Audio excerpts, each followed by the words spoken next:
The shy waitress facade. It was just a few classes, sir. Nothing important. Nothing important. Marcus stepped closer, his voice dropping to a tone that somehow felt more dangerous than when he'd been demanding.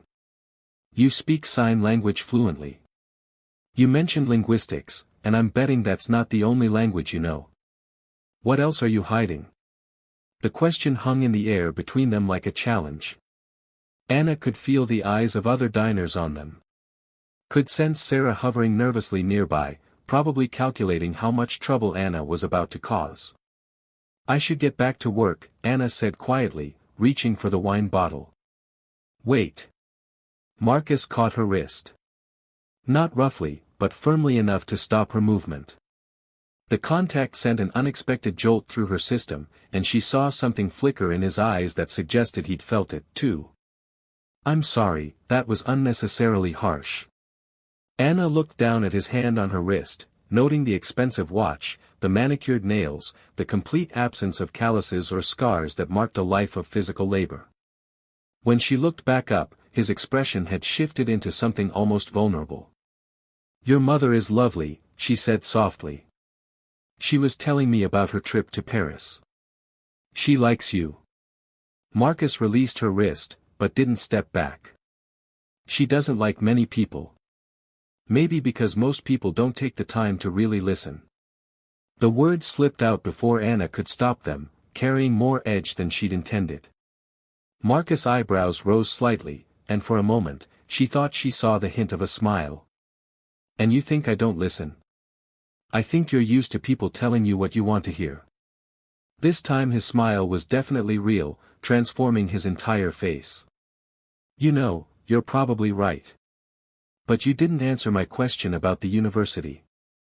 Anna felt trapped, caught between the truth that could destroy her carefully built new life and the growing curiosity in Marcus' eyes.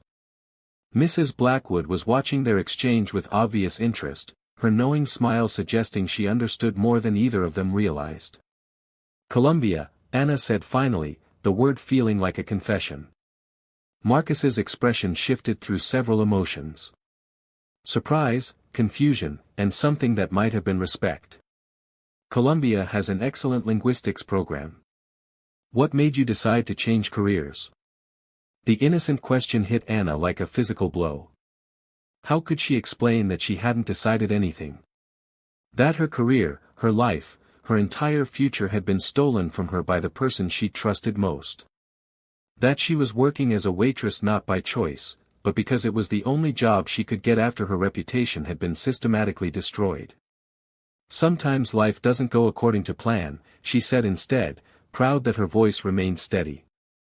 No, Marcus said quietly, his gray eyes studying her with uncomfortable intensity. I suppose it doesn't. Mrs. Blackwood gestured to Anna, breaking the tension that had been building between them. You two should talk more, she signed with a mischievous smile. My son works too much and doesn't meet enough interesting people. What did she say?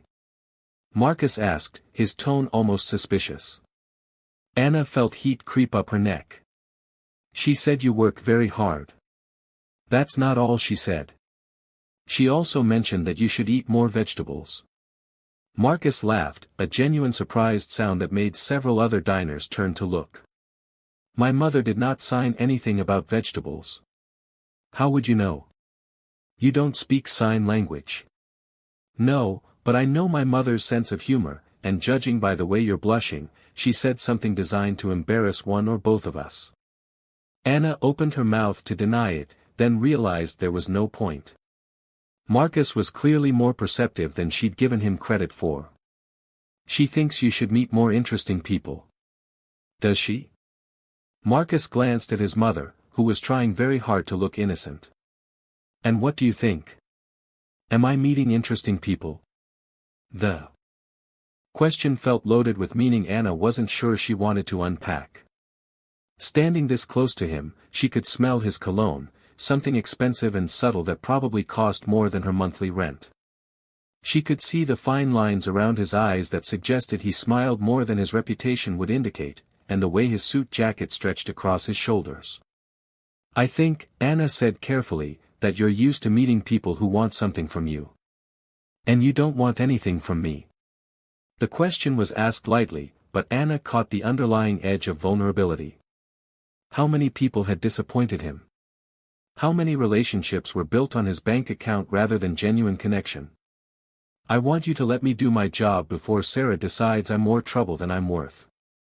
Marcus glanced toward the hostess station, where Sarah was indeed watching their interaction with barely concealed anxiety. Right. Of course. He stepped back, but his eyes remained fixed on Anna's face. But this conversation isn't over. Sir, I have questions. Anna Martinez. The fact that he knew her full name shouldn't have surprised her. He probably knew the names of everyone who worked in places he frequented. And something tells me you have answers that might surprise me. Anna felt her carefully constructed world beginning to shift on its axis.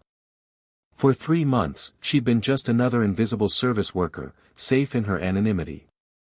Now Marcus Blackwood was looking at her like she was a puzzle he intended to solve, and that was the last thing she could afford. I should really get back to work, she said again, but this time it sounded more like a plea. Of course. Marcus stepped aside with a gesture that was almost courtly. But Anna, I'll see you next week. It wasn't a question or a request. It was a promise that made Anna's pulse quicken with equal parts anticipation and terror. As she walked away, she could feel his eyes following her movement across the restaurant. Mrs. Blackwood caught her eye as she passed, signing a quick, "He likes you." That made Anna stumble slightly over her own feet. The rest of the evening passed in a blur of wine refills and food service, but Anna was hyper-aware of table 12. Every time she glanced in their direction, Marcus seemed to be watching her, his expression thoughtful. When they finally left, he paused at her station. "Have a good evening, Anna," he said quietly, then leaned closer. "And next time, maybe you can tell me about Paris. I have a feeling your story about studying there might be more interesting than you're letting on." Anna's blood turned to ice. She'd never mentioned Paris as Mrs. Blackwood had. But somehow Marcus had connected dots that Anna had been desperate to keep separate. As she watched him guide his mother toward the exit, Anna realized that her carefully maintained anonymity had just shattered completely. Marcus Blackwood wasn't just curious about her anymore. He was investigating. What secrets could Anna be hiding, and how far will Marcus go to uncover them? Anna's hands shook as she counted her tips at the end of the night, Marcus' parting words echoing in her mind like a warning bell. Paris. How had he known about Paris? She'd been so careful to bury that part of her life, to become someone completely different from the woman who had once negotiated million-dollar deals in boardrooms overlooking the Seine. "You okay, girl?" Sarah appeared beside her, concern creasing her weathered features. "You look like you've seen a ghost." "I'm fine," Anna lied, shoving the crumpled bills into her purse. "Just tired." "That Blackwood guy really had you rattled. What was all that hand-waving about?" Anna forced a smile. "His mother is deaf. I was just taking her compliments to the chef." "Since when do you know sign language?" The question was casual, but Anna caught the underlying curiosity. She'd worked so hard to blend in, to be unremarkable. One conversation with Marcus had undone months of careful invisibility. "I picked up a few things in college," Anna said, hoping her voice sounded more casual than she felt. "Nothing fancy." Sarah's expression suggested she wasn't entirely convinced, but she let it drop. "Well, whatever you did, you made an impression." He left a $200 tip. Anna's stomach dropped. "What? $200 for a 30-minute dinner?" Sarah's eyes gleamed with a mixture of envy and suspicion. "Rich guys don't tip like that unless they're planning to come back for more than just the salmon."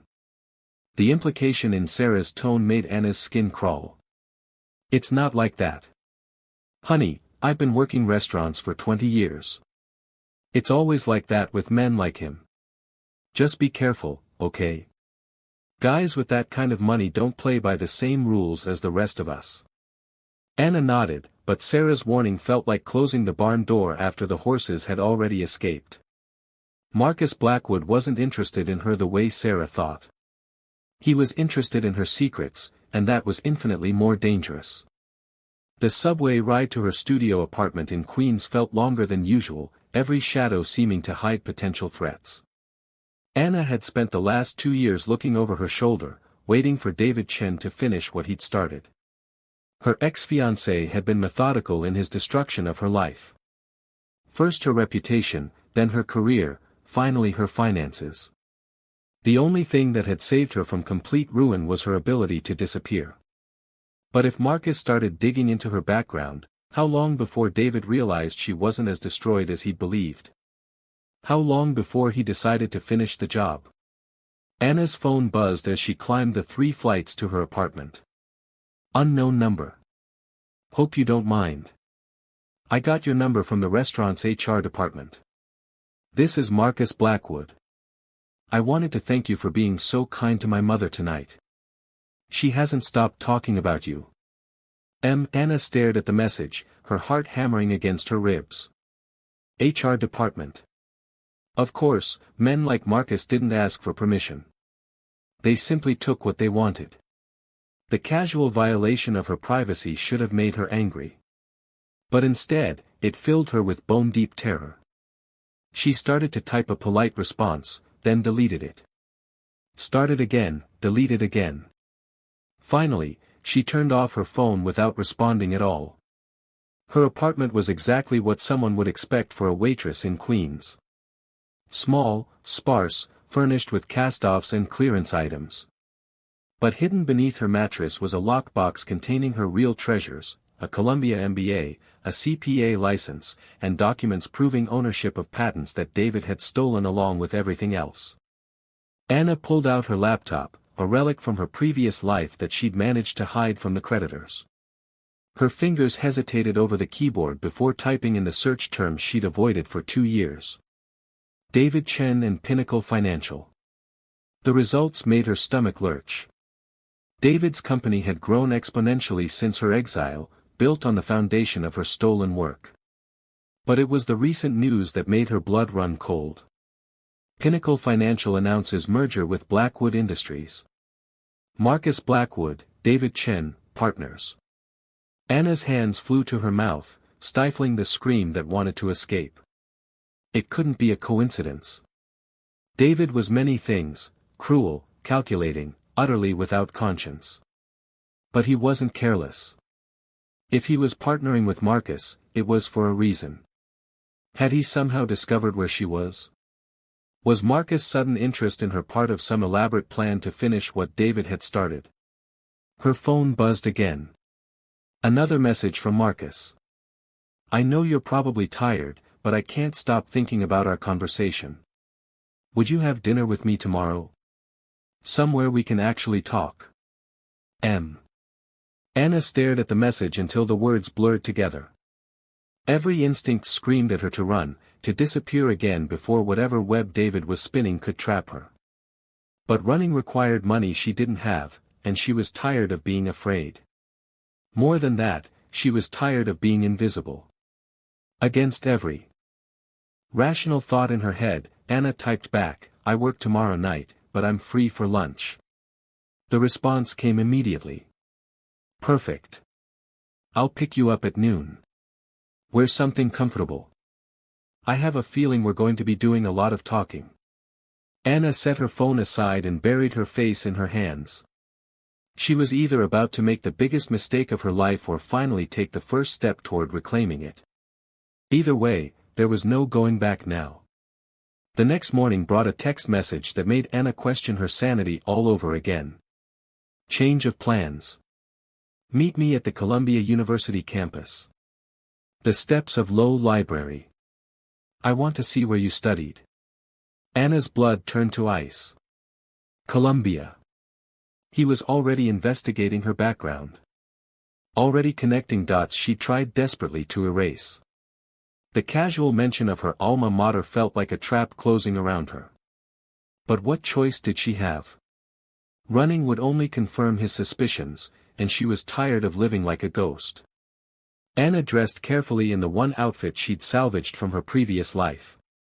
A simple black dress that had cost more than she now made in 2 months. It felt strange against her skin, like wearing a costume from a play she'd forgotten how to perform. The campus was alive with the energy of students rushing between classes, their faces bright with the kind of optimism Anna remembered feeling once upon a time. She found Marcus exactly where he'd said he'd be, sitting on the library steps with 2 coffee cups and an expression of barely contained curiosity. He looked different in the daylight, younger somehow, less intimidating. His dark hair caught the autumn sunlight, and he traded his expensive suit for dark jeans and a cashmere sweater that probably cost more than Anna's monthly rent, but looked effortlessly casual. "You found me," he said, standing to offer her one of the coffee cups. "I wasn't sure you'd come."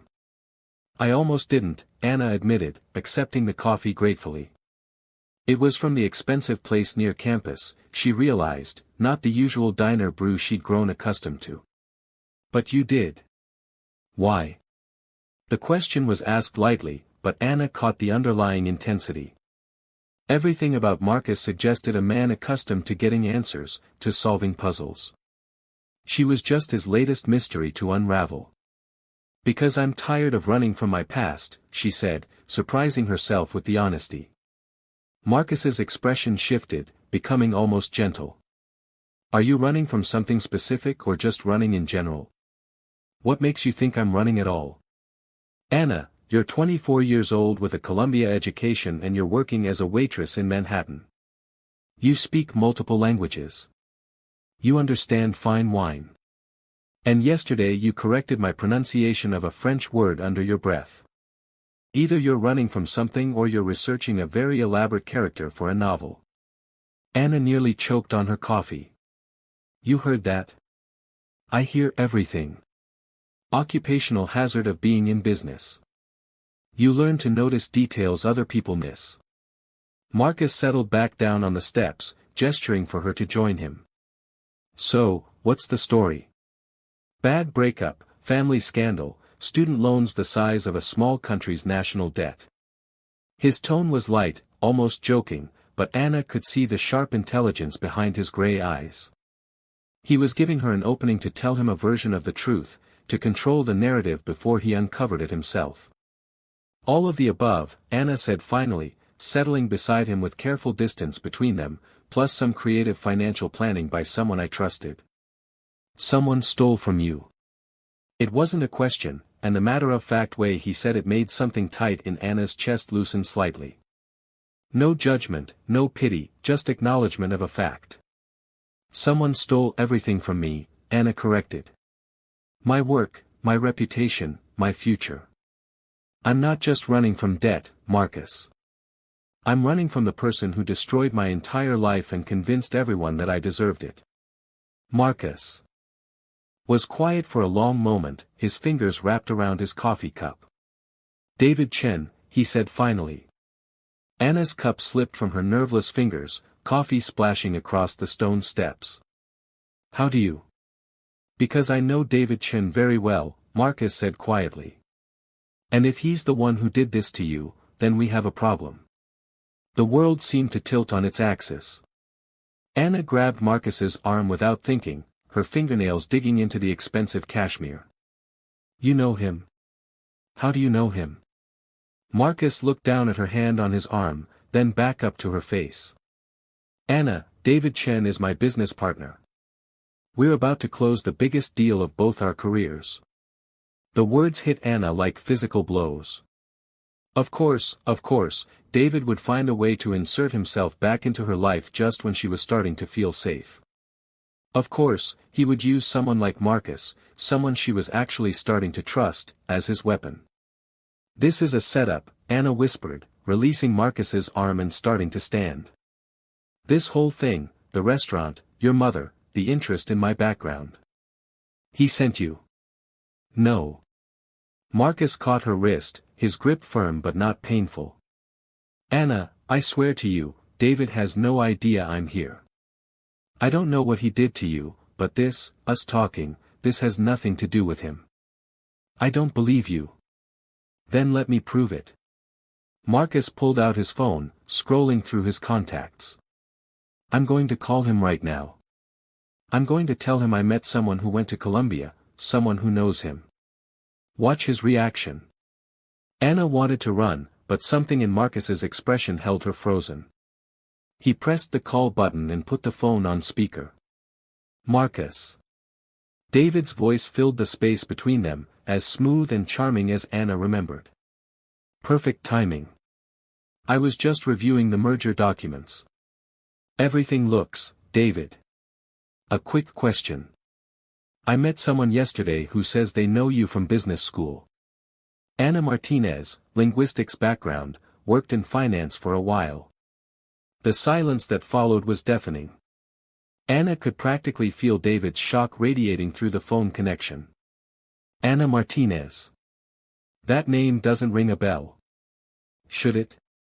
The lie came so easily, so smoothly that Anna felt nauseated.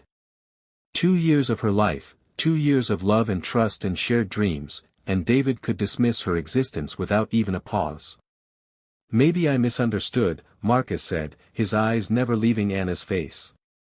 She seemed pretty sure she knew you. Said you worked together on some financial projects. You know how it is, Marcus. Business school creates a lot of casual connections. Maybe we were in a study group together or something. I honestly can't place her. Anna made a sound somewhere between a laugh and a sob. A study group. 3 years of partnership, 2 years of engagement, and David was reducing their relationship to a casual study group. Right. Well, if you remember anything, let me know. I'll talk to you later about the Steinberg contracts. Of course. And Marcus, be careful about people claiming to know me from the past. You'd be surprised how many people try to use fake connections to get close to successful men like yourself. The call ended, leaving Anna and Marcus sitting in stunned silence. Fake connections? Anna repeated numbly. That's what our engagement was, apparently. A fake connection. Marcus was staring at his phone like it had personally offended him. You were engaged to David Chen for 2 years. We were business partners for 3 years before that. Anna felt disconnected from her own voice, like she was listening to someone else tell her story. We built Pinnacle Financial together. Every algorithm, every client strategy, every innovation that made the company successful. That was my work, my ideas. And he stole it all. He did more than steal it. He made sure everyone believed I was the one stealing from him. Falsified documents, manipulated financial records, convinced our clients that I was embezzling. By the time I realized what was happening, he'd already filed charges against me and frozen all my accounts. Marcus' jaw was clenched so tight Anna could see the muscle jumping beneath his skin. The charges didn't stick, obviously, or you'd be in prison. They didn't stick because David dropped them at the last minute. Said he didn't want to ruin my life over a misunderstanding. Made himself look magnanimous while ensuring that everyone still believed I was guilty. Who drops theft charges against someone unless they're absolutely certain the person is guilty, but they're feeling charitable? That's diabolical. That's David. Anna laughed, but there was no humor in the sound. And now he's your business partner, so I guess the question is, what are you going to do about it? Marcus looked at her for a long moment, his gray eyes unreadable. Then he stood up and extended his hand to her. I'm going to find out the truth, he said simply. And then I'm going to make sure David Chen pays for what he did to you. The words should have filled Anna with hope. But all she felt was weary resignation. Men like David didn't pay for their crimes. They profited from them. And men like Marcus, no matter how sincere they seemed, always chose money over justice when the moment of truth arrived.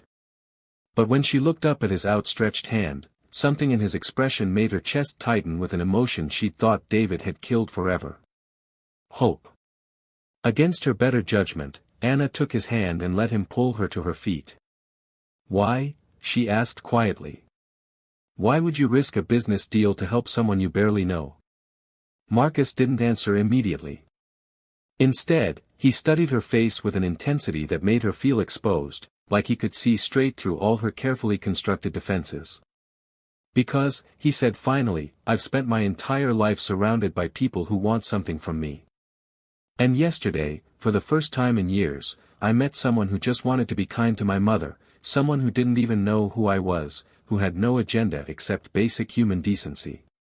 He paused, his thumb brushing across her knuckles in a gesture that sent heat shooting up her arm. And because David Chen just lied to my face about knowing you, which means everything you've told me is probably true, and everything he's told me is probably a lie. Anna felt tears prick at the corners of her eyes. When was the last time someone had believed her without proof, without documentation, without endless explanations? What if you're wrong, she whispered. What if I'm the liar? Marcus smiled, and the expression transformed his entire face. Then I guess I'm about to make a very expensive mistake. But something tells me that's not the case. He started walking, still holding her hand, and Anna found herself following. Where are we going? To my office. I want to show you something. Marcus, I can't. People will see your reputation, Anna. He stopped walking and turned to face her fully. I don't care about my reputation. I care about the truth. And I have a feeling that the truth about David Chen is going to be very, very interesting. As they walked across campus together, Anna caught glimpses of their reflection in building windows. The billionaire and the waitress, their lives intersecting in ways that should have been impossible. But for the first time in 2 years, Anna felt like she might be more than just a victim of David's ambition. She felt like she might be someone worth fighting for. Marcus' office occupied the entire top floor of a gleaming tower in Midtown, with floor-to-ceiling windows that offered a breathtaking view of Manhattan. Anna tried not to gawk as they walked through the reception area, where assistants in designer suits moved with quiet efficiency, and everything from the furniture to the artwork screamed old money and careful taste. Mr. Blackwood. His assistant rose as they approached, her professional smile faltering slightly when she saw Anna. You're not scheduled to be in today. Change of plans, Jennifer. Hold my calls for the next hour. Marcus guided Anna toward the massive double doors of his private office. And Jennifer, complete confidentiality on this meeting. Of course, sir. Anna felt the weight of Jennifer's curious gaze as they passed, and she was acutely aware of how out of place she looked in her simple black dress amid all this corporate luxury. Marcus' office was even more impressive than the reception area, a masculine space of dark wood and leather that somehow managed to feel warm rather than intimidating. Drink? Marcus moved toward a sidebar that looked like it contained bottles worth more than Anna's annual salary. I'm fine, thank you. Anna remained standing near the door, suddenly unsure why she'd agreed to come here. Marcus, what exactly are you hoping to accomplish? Even if everything I've told you is true, David is still your business partner. You can't what? Hold him accountable for his actions. Marcus poured himself 2 fingers of what looked like very expensive scotch. Anna, if David Chen destroyed your life for his own profit, then he's exactly the kind of person I don't want as a partner. But the money, there's always another deal. Marcus settled into one of the leather chairs facing his desk and gestured for Anna to join him. There's not always another chance to do the right thing. Anna perched on the edge of the opposite chair, her entire body tense with nervous energy. You say that now, but when you see the numbers involved, when your board starts asking questions, my board works for me, not the other way around. Marcus' tone was mild, but Anna caught the steel underneath. And the numbers don't matter if they're built on fraud. He leaned forward, his gray eyes intense. Tell me about the patents, Anna. David's company has registered 17 patents in the last 2 years, all related to algorithmic trading and risk assessment. How many of those did you develop? Anna's breath caught. How did you?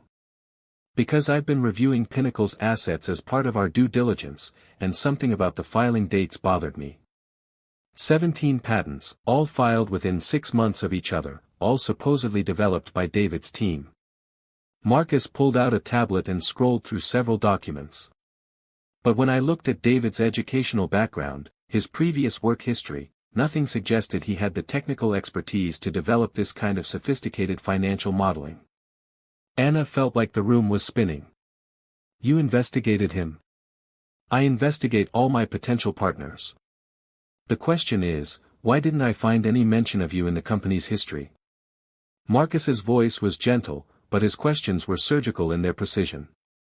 If you were truly a partner for 3 years, if you contributed to the development of these technologies, there should be records, incorporation documents, partnership agreements, employee records, because David erased me. Anna's voice came out barely above a whisper. After he filed the charges, after he convinced everyone I was a thief, he had my name removed from everything. Partnership agreements were rewritten to show that I was only ever an employee. Patent applications were amended to remove my name from the inventor credits. He made it look like I never existed. Marcus was quiet for a long moment, his fingers steepled in front of his face. That level of systematic documentation fraud. Anna, that's not just unethical, that's criminal. Good luck proving it. David is very thorough, and he has very expensive lawyers. So do I. Marcus reached for his phone. Jennifer, get me Charles Morrison at Morrison Webb & Associates. Yes, I know it's Saturday. Tell him it's urgent. Anna shot to her feet. Marcus, no, you can't. This will destroy your deal. Good. Marcus' voice was flat, final. If this deal is built on stolen intellectual property, then it needs to be destroyed. You don't understand what you're risking, and you don't understand what I'm worth.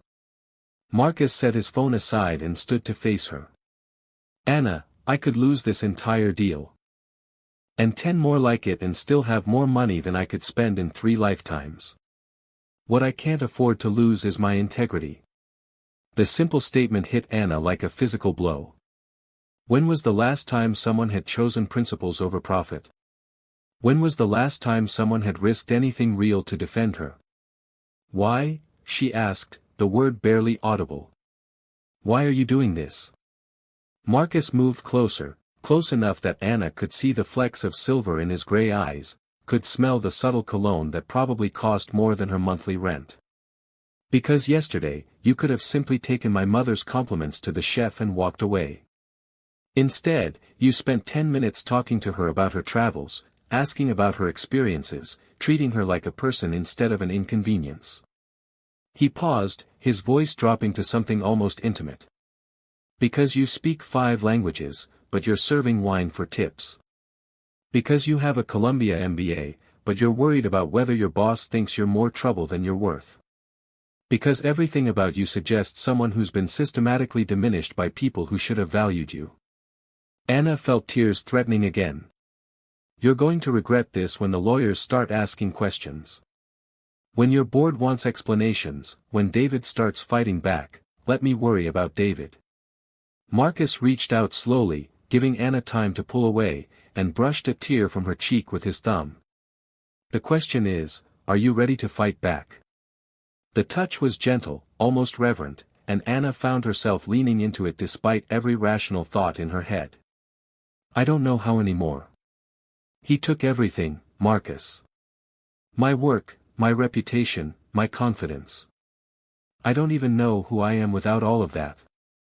I know who you are. Marcus's other hand came up to frame her face, his touch warm against her skin. You're someone who spent 3 years building a company from nothing. Someone who developed technology advanced enough to make David Chen willing to commit fraud to steal it. Someone who lost everything and still found the grace to be kind to a lonely old woman in a restaurant. His thumbs traced across her cheekbones, and Anna felt something inside her chest crack open, something that had been frozen solid for 2 years. You're someone worth fighting for, Anna Martinez. The question is, do you believe that? Anna stared up at him, this impossible man who was willing to risk millions of dollars for someone he'd known for 2 days. Everything about the situation was insane, the timing, the circumstances, the way her heart was racing from his touch. But for the first time in 2 years, Anna felt like herself again. Not the diminished, frightened woman David had created, but the person she'd been before, intelligent, capable, worth defending. "I want to believe it," she whispered. "Then let me prove it to you." Before Anna could ask what he meant, Marcus's phone buzzed. He glanced at the screen, and his expression hardened. "What is it?" Anna asked. "Text from David. He wants to move up our meeting to Monday. Says he has some exciting new developments to discuss." Anna felt ice form in her stomach. "Marcus, you have to be careful. If he even suspects that you know about me, he won't, because as far as David Chen knows, I'm just another greedy businessman interested in his profit margins." Marcus' smile was sharp, predatory. "He has no idea what's coming." Anna wanted to warn him again, to explain just how dangerous David could be when cornered.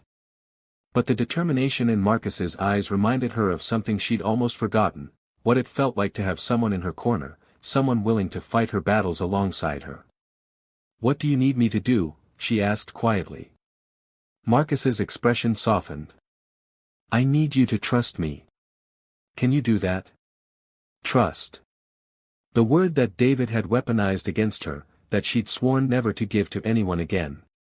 But looking into Marcus's gray eyes, Anna felt something she hadn't experienced in 2 years, the tentative beginning of faith.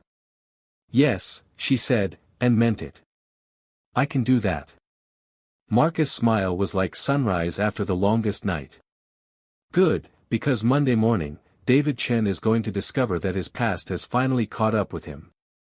As Marcus pulled her into his arms, Anna allowed herself to hope that maybe, just maybe, justice wasn't as dead as she'd believed. And if it was, at least she wouldn't be facing David's wrath alone this time. For the first time in 2 years, Anna Martinez was no longer running. She was ready to fight back. Imagine facing your worst betrayer. Will justice prevail, or will secrets destroy everything? Monday morning arrived with the kind of gray overcast sky that seemed to mirror Anna's mood as she sat in the coffee shop across from Marcus's building, watching the entrance through rain-streaked windows. He'd insisted she stay away from the office during his meeting with David, but she couldn't bring herself to go home and wait helplessly while her future was decided by two men in expensive suits. Her phone buzzed. "Meeting starts in 10 minutes. Remember, whatever happens, David doesn't know you're involved. Stay safe." Anna's hands trembled as she typed back, "Be careful. He's more dangerous than you think." The response came immediately. "I know, but so am I." Anna stared at the message, trying to draw comfort from Marcus' confidence. But she knew David in ways Marcus couldn't imagine, knew how he could twist the truth, how he could make victims look like villains and monsters look like heroes. She'd watched him destroy other people's lives with the same calculating precision he'd used on her. 43 floors above her, Marcus Blackwood was about to discover just how thoroughly David Chen had played them all. Marcus straightened his tie and checked his reflection in the conference room's floor-to-ceiling windows. Everything had to be perfect, his appearance, his demeanor, his questions. David could never suspect that this was anything more than routine due diligence. "Mr. Blackwood." Jennifer's voice came through the intercom. "Mr. Chen has arrived. Send him in." The conference room doors opened, and David Chen walked in with the kind of confident stride that belonged to a man who believed he owned the world. He was shorter than Marcus had remembered, with perfectly styled black hair and a smile that seemed genuine until you looked closely at his eyes. "Marcus, good to see you." David extended his hand with practiced warmth. "Thanks for moving this up. I know your schedule is insane." "Not a problem." Marcus shook the offered hand, noting the firm grip, the expensive watch, the manicured nails. Everything about David screamed success, competence, trustworthiness. "Coffee, please." "So, I've been thinking about our timeline, and I believe we can accelerate the merger by at least 6 weeks.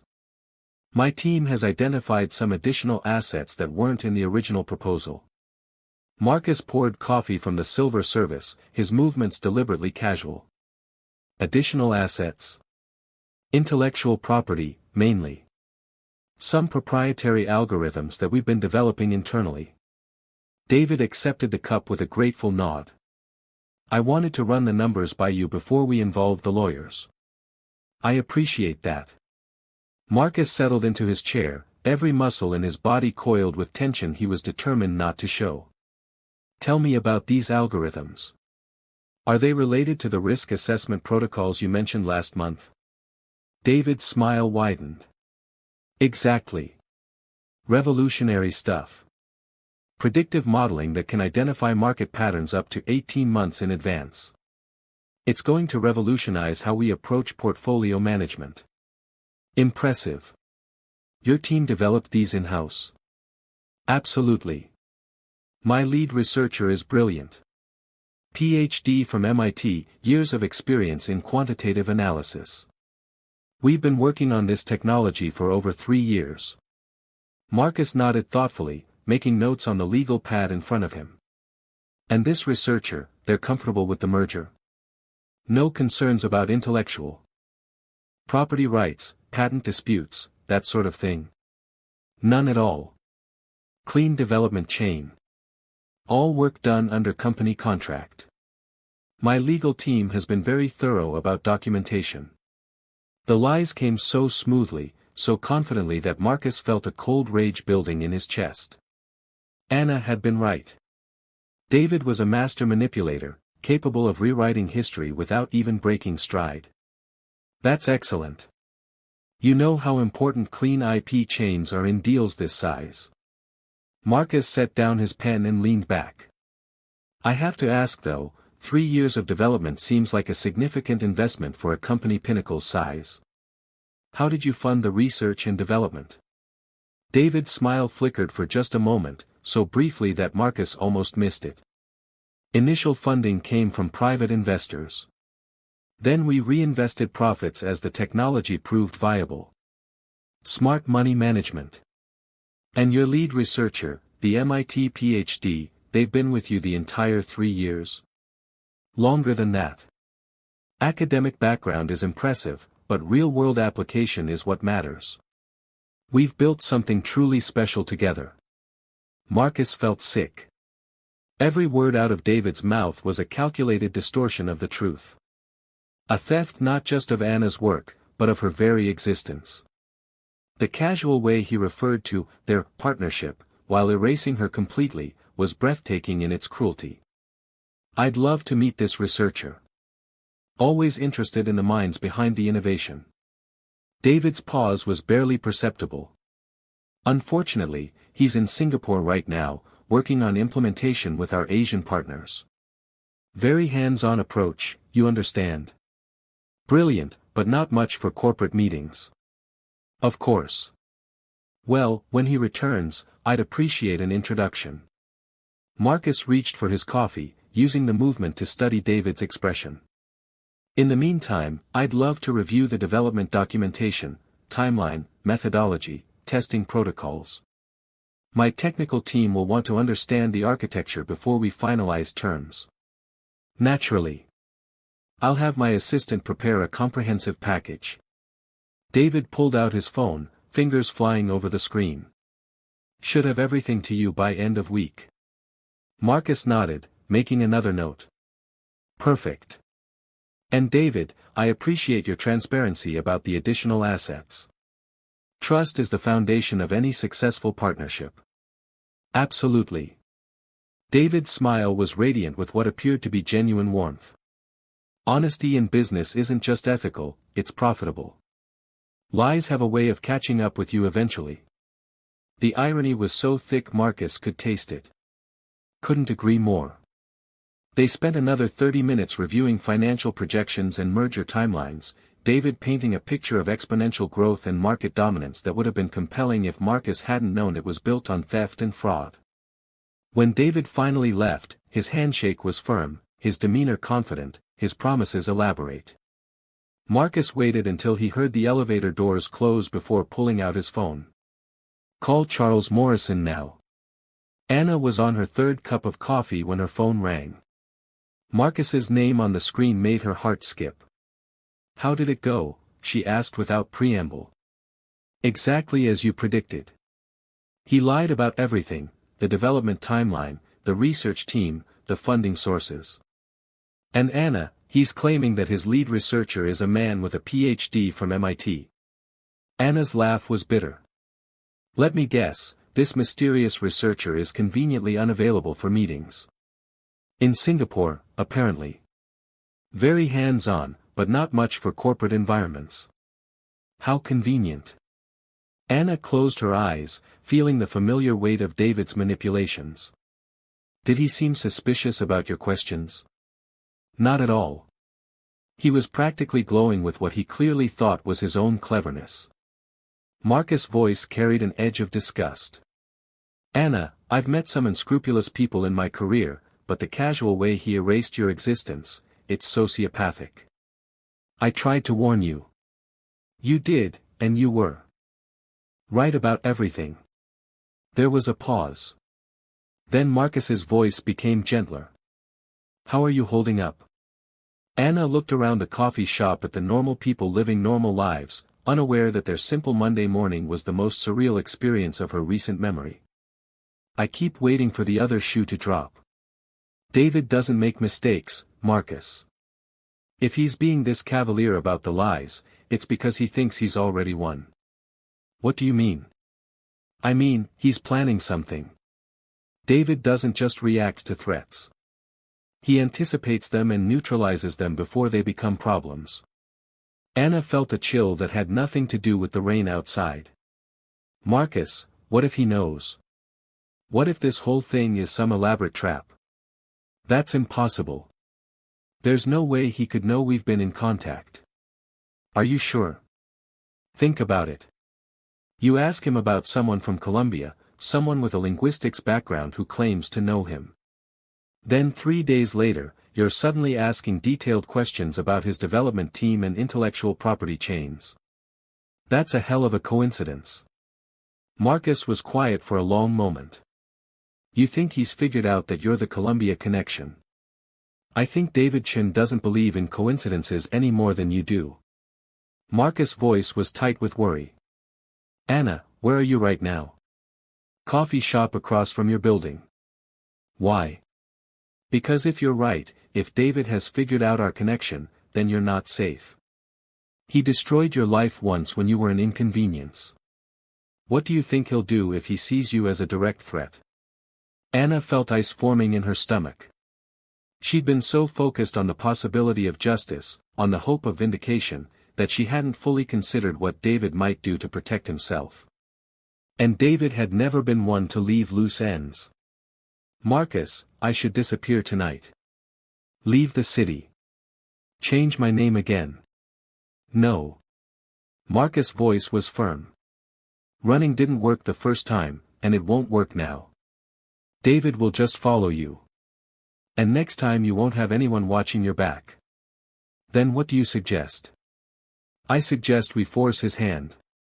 Make him come to us instead of letting him hunt you down on his timeline. Anna's grip tightened on her phone. That's suicide. You don't understand what he's capable of. And you don't understand what I'm capable of. Marcus' tone carried a confidence that was both reassuring and terrifying. Anna, I didn't build a billion-dollar company by backing down from fights. And I sure as hell am not going to let David Chin intimidate the woman He stopped abruptly, and Anna's heart stuttered. The woman you what? She whispered. The woman I care about, Marcus said quietly. More than I should, considering we've known each other for 3 days, but there it is. Anna felt tears prick at the corners of her eyes. Marcus, I know it's crazy. I know the timing is terrible and the circumstances are impossible, but I haven't been able to stop thinking about you since Saturday night. The way you talked to my mother, the way you stood up to me when I was being an ass, the strength it took to rebuild your life after David destroyed it. You barely know me. I know enough. I know you're brilliant and kind and stronger than you think you are. I know you deserve justice, and I know I want to be the one to help you get it. Marcus paused. And I know that I'm not letting David Chin hurt you again. Anna wiped away a tear, amazed that she had any left after 2 years of crying. What if we can't prove what he did? What if his lawyers are better than yours? What if, then we'll deal with that when it happens. But Anna, I need you to trust me. Can you do that? Trust. The word that had become her enemy. The concept that David had poisoned so thoroughly that Anna had thought she'd never be able to embrace it again. But sitting in this ordinary coffee shop, listening to Marcus promise to fight for her, Anna felt something shift in her chest. Maybe trust wasn't about never being hurt again. Maybe it was about believing that someone was worth the risk of being hurt. Yes, she said softly. I trust you. Good, because I have a plan. 20 minutes later, Anna was back in Marcus's office, listening to him outline a strategy that was either brilliant or completely insane. You want me to call David directly? Anna stared at him like he'd lost his mind. Marcus, that's exactly what he's expecting. He's probably already planning how to use any contact from me against us. That's what makes it perfect. Marcus was pacing behind his desk, his energy crackling with determination. He expects you to hide, to stay in the shadows while other people fight your battles. The last thing he's prepared for is you walking straight into his office and demanding answers. Because it's suicide. Because it's unexpected. Marcus stopped pacing and fixed her with an intense stare. Anna, think about it. For 2 years, you've been running from David, letting him control the narrative. What if you stopped running? What if you took control back? Anna felt a flutter of something that might have been excitement mixing with her terror. Even if I wanted to confront him, which I don't, what would be the point? He'll just lie, manipulate, turn it around on me like he always does. Not if you're not going in alone. Marcus pulled out his phone. I'm going to call David right now. I'm going to tell him that my technical team has identified some inconsistencies in his IP documentation, and I need to meet with his lead researcher to clarify a few points. He'll make excuses. The researcher's in Singapore, remember? Then I'll tell him it's urgent enough to bring the researcher back. I'll make it clear that the deal depends on it. Marcus's smile was sharp. Trust me, David won't risk losing this merger over a simple meeting. Anna felt her pulse quicken. And then? Then you walk into that meeting as Dr. Anna Martinez, independent consultant specializing in algorithmic trading systems. Someone I've hired to verify the authenticity of his intellectual property. The audacity of the plan took Anna's breath away. He'll recognize me immediately. Of course he will. And he'll be so shocked that he'll reveal more than he intends to. David's strength is his ability to control situations, to manipulate from the shadows. But put him face to face with someone he thought he'd destroyed, someone who's clearly not the broken victim he expected, he'll make mistakes. Anna could see the logic, but the thought of facing David again made her feel sick. What if he refuses to meet? What if he calls security? What if he tries to have me arrested? On what charges? Being in a business meeting? Anna, you're not a fugitive. You were never even formally charged with anything. David's power over you exists only as long as you believe it does. Marcus moved around the desk to stand in front of her, his hands settling gently on her shoulders. I know you're scared. I know the last time you trusted someone, it ended in disaster. But this time is different. How? Because this time you're not alone. This time you have someone who believes you. Someone who's willing to fight for you. This time you have me. Anna looked up into his gray eyes and saw something that made her chest tighten with emotion. Not pity, not charity, but genuine care, respect. The kind of partnership she'd thought she'd had with David, but real this time. What if we're wrong, she whispered. What if this destroys your company, your reputation, everything you've worked for? Marcus' hands moved to cup her face, his thumbs brushing across her cheekbones. Then I'll rebuild. But Anna, I can't rebuild my integrity if I walk away from this. I can't look at myself in the mirror if I let David Chen win. His voice dropped to something almost intimate. And I can't lose you now that I've found you. The words hung in the air between them, loaded with implications that Anna wasn't sure she was ready to handle. But the sincerity in Marcus's expression, the gentle way he was touching her, the absolute certainty in his voice, it all combined to break through the last of her resistance. Okay, she said quietly. Let's do it. Marcus' smile was like sunrise. You sure? I'm terrified, but yes, I'm sure. Anna took a deep breath, feeling something shift inside her chest. It's time to stop running. Marcus pulled her into his arms then, holding her tight against his chest, and Anna allowed herself to draw strength from his warmth, his confidence, his absolute faith that justice was possible. Tomorrow, she would face David Chen for the first time in 2 years. Tomorrow, she would either reclaim her life or watch it be destroyed all over again. But tonight, for the first time since her world had collapsed, Anna Martinez felt like she was exactly where she belonged. The Pinnacle financial offices occupied 3 floors of a glass tower in the financial district, all clean lines and modern efficiency designed to project success and stability. Anna stood on the sidewalk across the street, staring up at the building that had once represented all her dreams, now turned into the monument to her nightmares. Second thoughts. Marcus appeared beside her, 2 coffee cups in hand. About 100 of them. Anna accepted the coffee gratefully, needing the warmth against the October chill. I used to love this building. David and I picked it together, spent hours planning how we'd design the offices, talking about the company we were going to build. And you did build it. The fact that he stole credit doesn't change that. Anna looked at Marcus, taking in the expensive suit, the confident posture, the way he seemed to command space just by existing. Are you sure about this plan? Once we walk in there, there's no going back. I'm sure. Marcus' voice was steady, calm.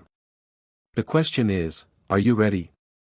Anna thought about the woman she'd been 2 years ago, confident, successful, naive enough to believe that hard work and talent were enough to protect her from people like David. Then she thought about the woman she'd become, scared, diminished, invisible.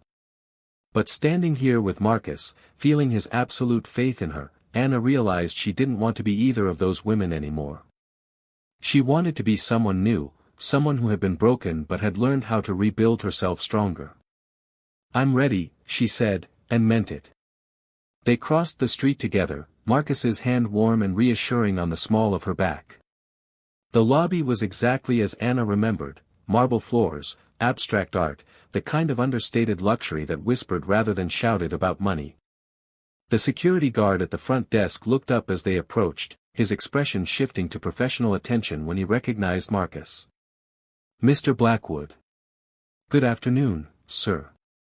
Good afternoon, James. We're here to see David Chen. He's expecting us. Of course, sir. 32nd floor. The elevators are, I remember, Anna said quietly, then caught herself. James was looking at her with puzzled recognition, clearly trying to place where he'd seen her before. Dr. Martinez is consulting on our merger, Marcus said smoothly. Intellectual property verification. Of course. Have a good meeting. As they rode the elevator up, Anna felt her heart hammering against her ribs, the familiar numbers climbing on the display, 20, 25, 30. Each one bringing her closer to a confrontation she'd spent 2 years avoiding. Breathe, Marcus said quietly, his hand finding hers. Remember, you belong here. This company exists because of your work. The elevator doors opened onto the familiar reception area, all glass and chrome and carefully curated success. Behind the reception desk sat a young woman Anna didn't recognize. David had clearly replaced the entire staff after Anna's departure. Mr. Blackwood. The receptionist stood with a practiced smile. Mr. Chen is waiting for you in the main conference room.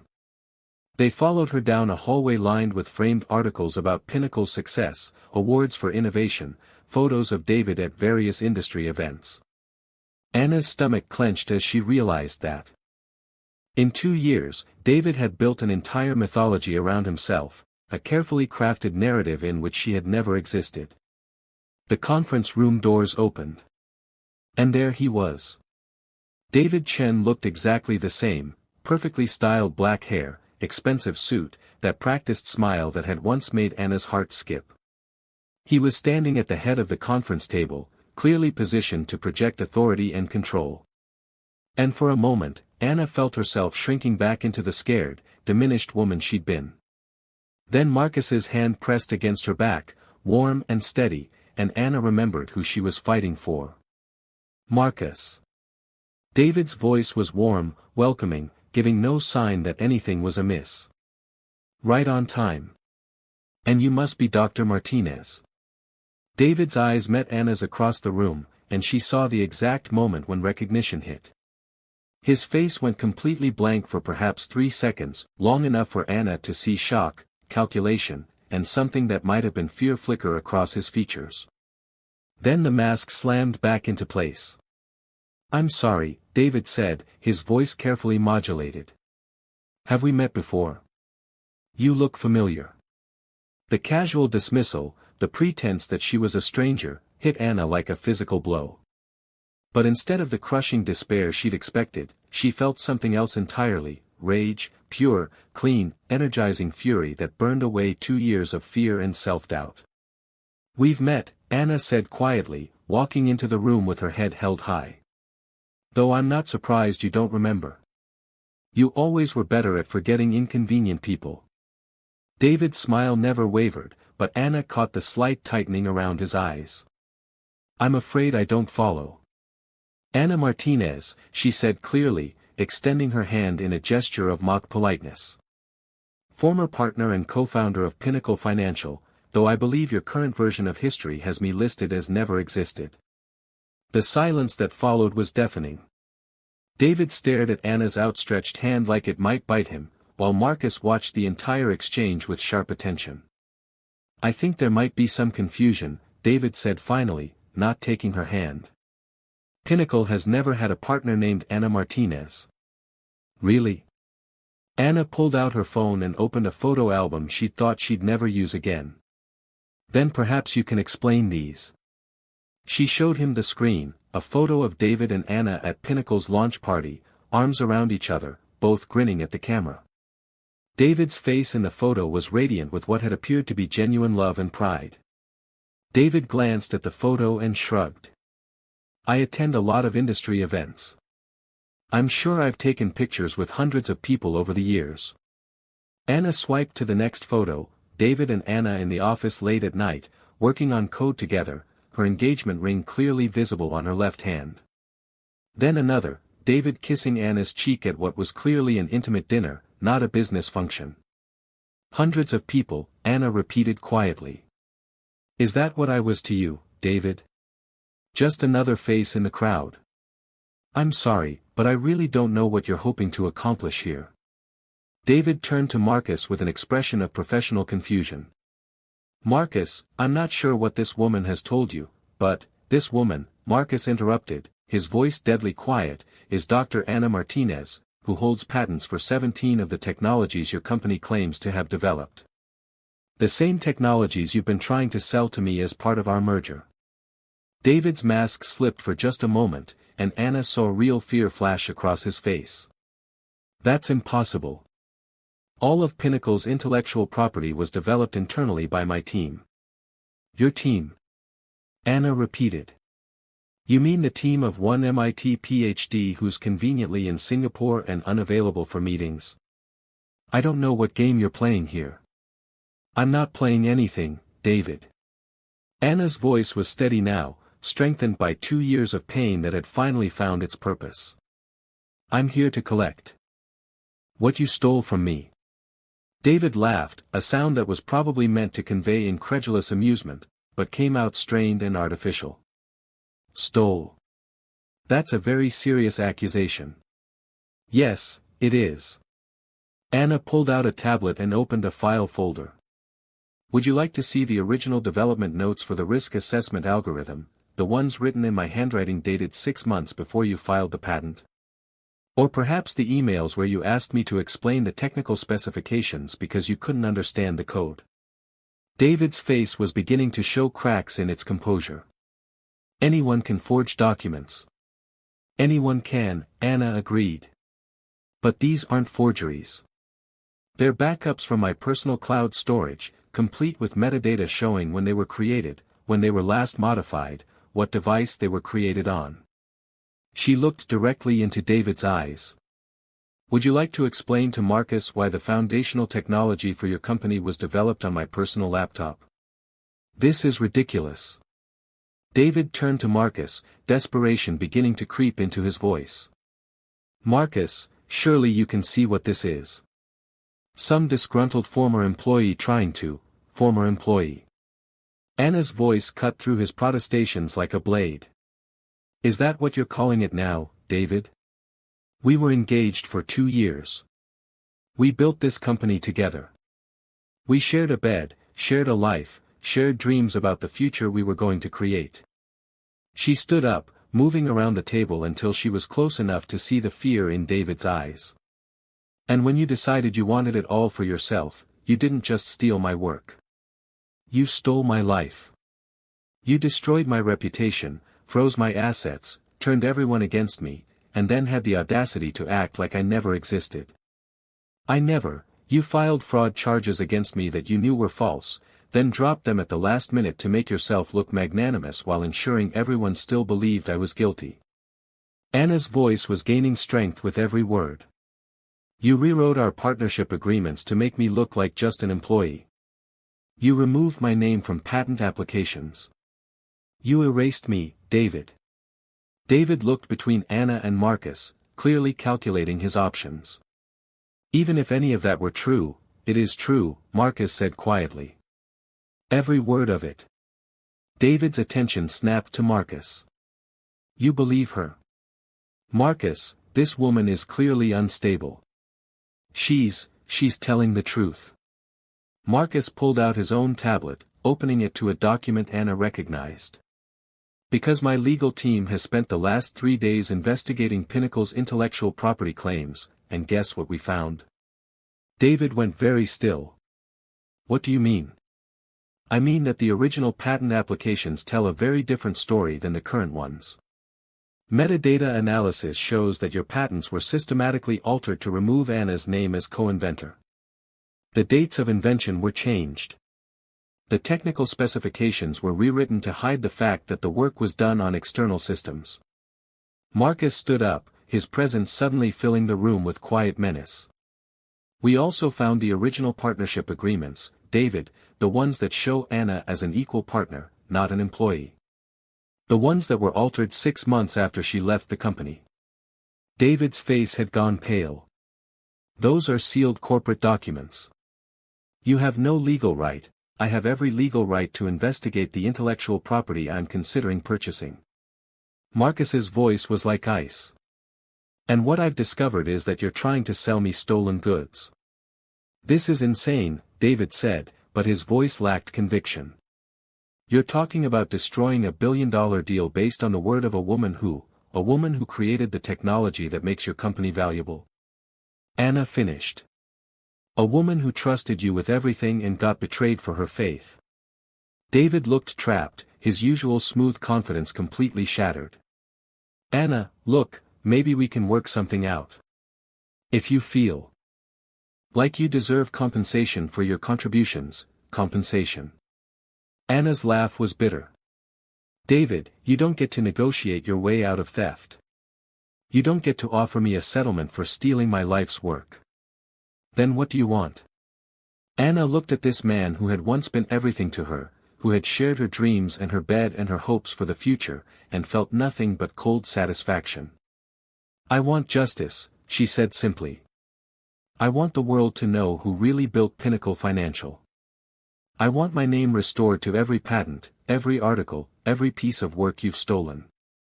I want a full accounting of every dollar this company has made using my technology. She paused, her voice dropping to something almost intimate. And I want you to experience what it feels like to lose everything because someone you trusted decided to destroy you.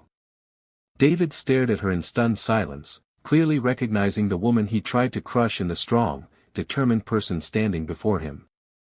"The deal is off," Marcus said quietly. "Effective immediately. And David, I'll be making sure that every potential partner knows exactly what kind of business practices Pinnacle Financial engages in." David shot to his feet, his composure finally cracking completely. "You can't do this. The contracts are void due to misrepresentation of assets," Marcus replied calmly. "My lawyers are already preparing the documentation." "I'll fight this," David said, his voice shaking with rage. "I'll destroy both of you." You'll what?" Anna stood up, facing David without flinching. "Ruin my reputation, steal my work, turn everyone against me." "You already did all of that, David. You took your best shot, and I survived." She moved closer, close enough to see the fear in his eyes.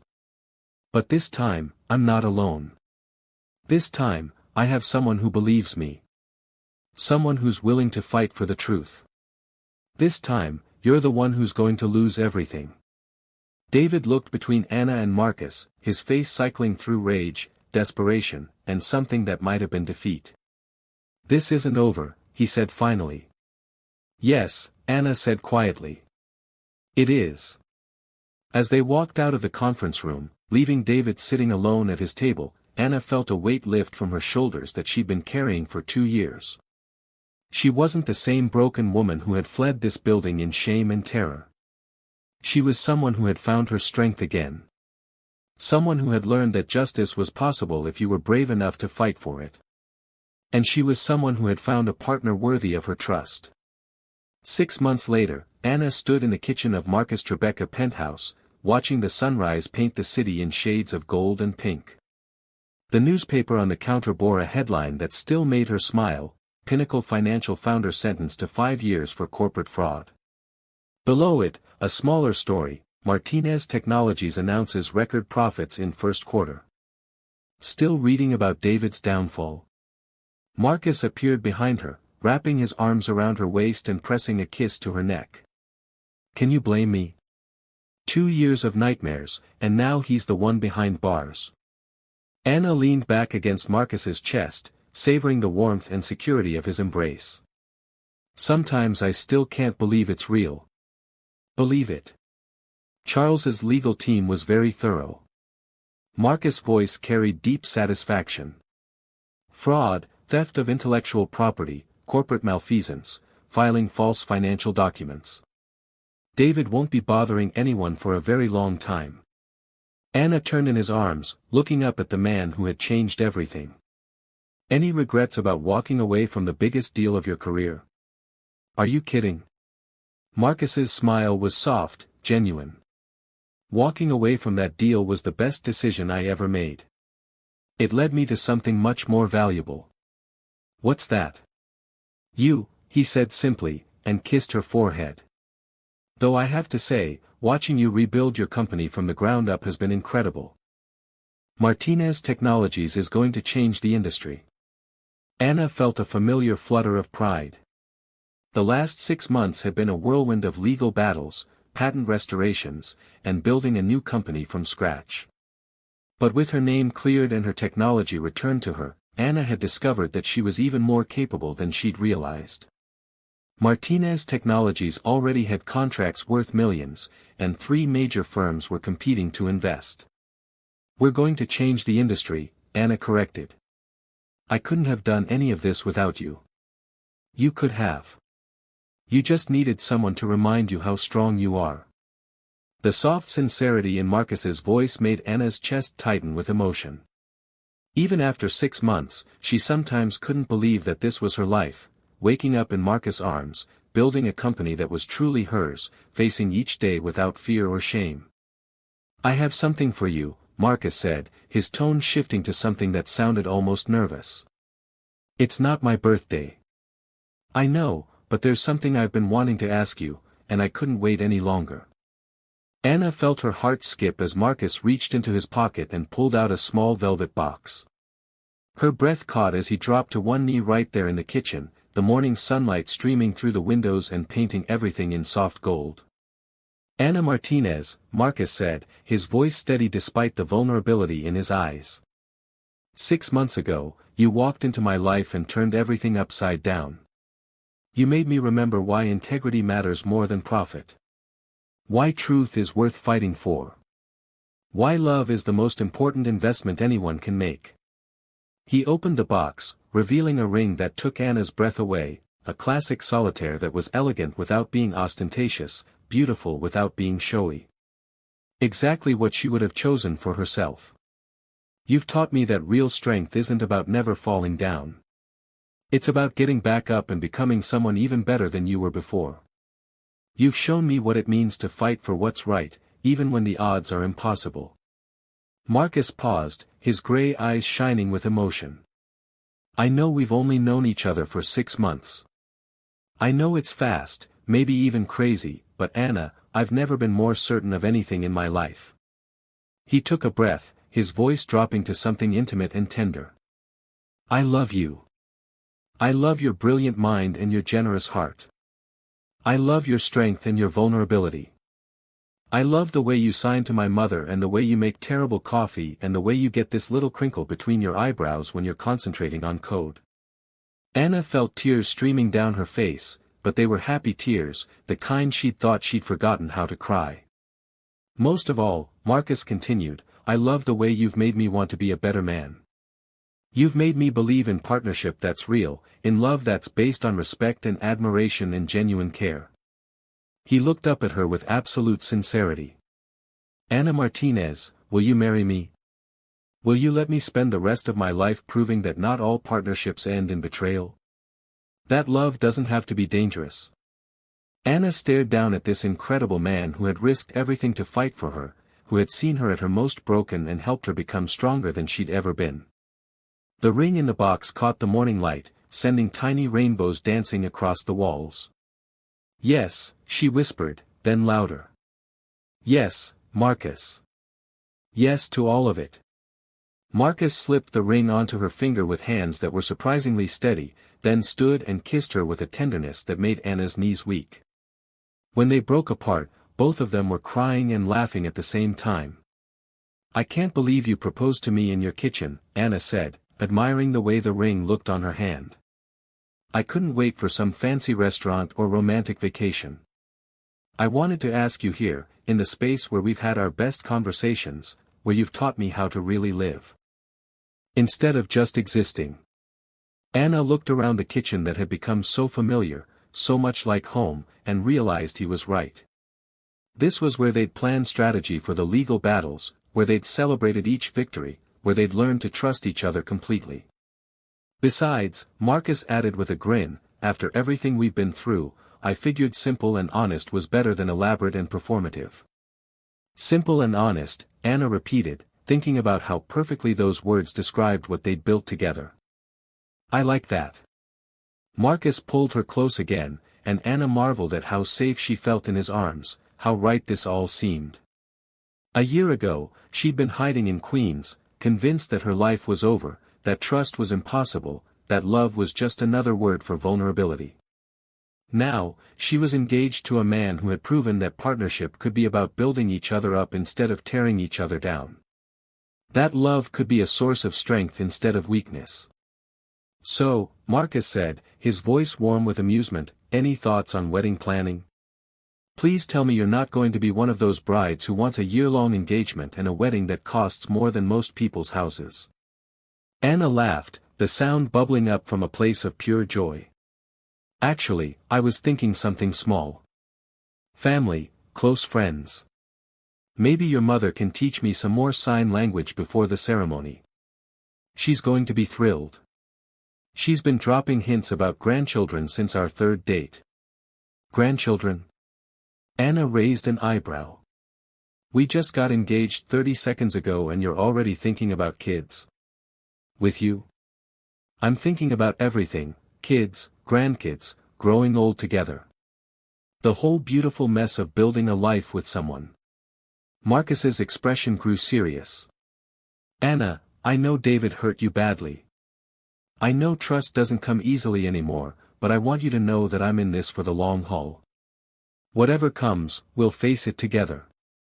Anna felt her heart swell with an emotion so big she could barely contain it. I know, she said softly. I trust you, Marcus. Completely. The words would have terrified her 6 months ago, but now they felt like a gift, to him and to herself. She'd learned that trust wasn't about never being hurt again. It was about choosing to believe that some people were worth the risk, and Marcus Blackwood was definitely worth the risk. Good, Marcus said, kissing her again.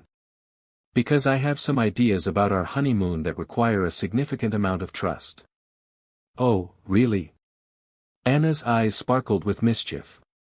What kind of ideas? The kind that involve Paris, champagne, and showing you that not all French connections end in heartbreak.